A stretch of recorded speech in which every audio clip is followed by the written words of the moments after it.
महाराष्ट्र में सियासी उबाल, हिंदी पर भारी बवाल। ठाकरे बंधु साथ हुए 20 साल बाद 5 जुलाई को मोर्चा खोलेंगे साथ साथ। महायुति सरकार से आर पार, मराठी लगाएगी चुनावी नैया पार। महाराष्ट्र की सियासत में इन दिनों भाषा को लेकर उबाल है।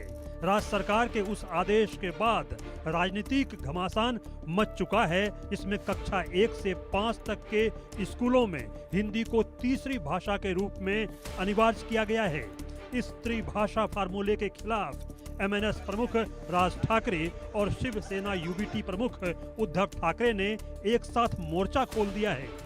दोनों भाई 20 साल के बाद साथ हो रहे हैं।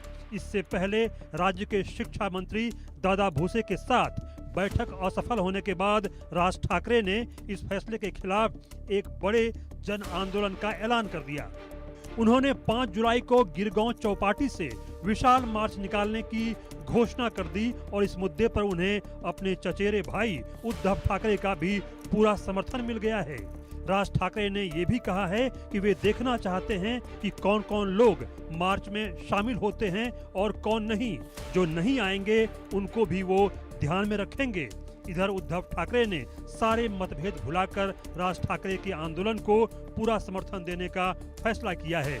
उद्धव ने इसे भाषाई आपातकाल बताते हुए मराठी लोगों से सभी राजनीतिक मतभेद भुलाकर एकजुट होने, उद्योग और खेल जगत की बड़ी हस्तियों से भी इसमें शामिल होने की अपील की है। उन्होंने यह भी कहा कि कोई चाहे जितनी भी कोशिश कर ले, महाराष्ट्र में हिंदी थोपी नहीं जा सकती। त्रिभाषा फार्मूले का झोल, ठाकरे ब्रदर्स का हिंदी पर हल्ला बोल। उद्धव ठाकरे और राज ठाकरे दोनों ही भाइयों को इस भाषा विवाद में अपने लिए सियासी मौका दिख रहा है।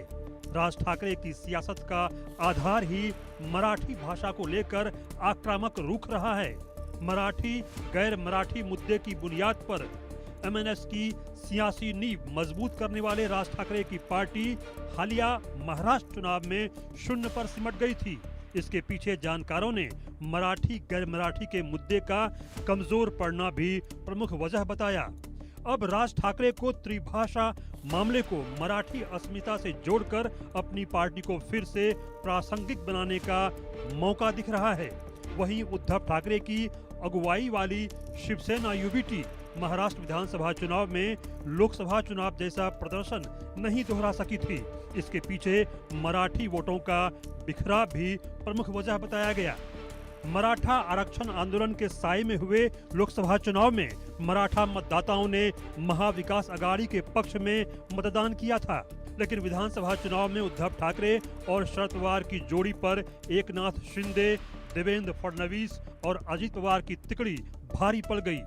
अब उद्धव को भी शायद ये लग रहा है कि हिंदी का विरोध किए बिना मराठी अस्मिता को धार देने का मौका शिवसेना यूबीटी और उनकी सियासत के लिए संजीवनी साबित हो सकता है। इधर राष्ट्रवादी कांग्रेस पार्टी शरद गुट के प्रमुख शरद पवार का कहना है कि सरकार को कक्षा 1 से 5 तक हिंदी को अनिवार्य करने की जिद छोड़ देनी चाहिए। विपक्ष के हिंदी पर मुखर विरोध के बाद सरकार ने हिंदी को तीसरी अनिवार्य भाषा की जगह अब वैकल्पिक कर दिया है, लेकिन सियासत है कि थमने का नाम ही नहीं ले रही। बड़ा सवाल ये भी है कि ठाकरे ब्रदर्स हिंदी के खिलाफ विशाल मोर्चा में तो साथ आ रहे हैं, लेकिन क्या वो राजनीति में भी साथ हो जाएंगे? इसको लेकर आधिकारिक तौर पर फिलहाल कुछ तय नहीं है। Bureau report, India news.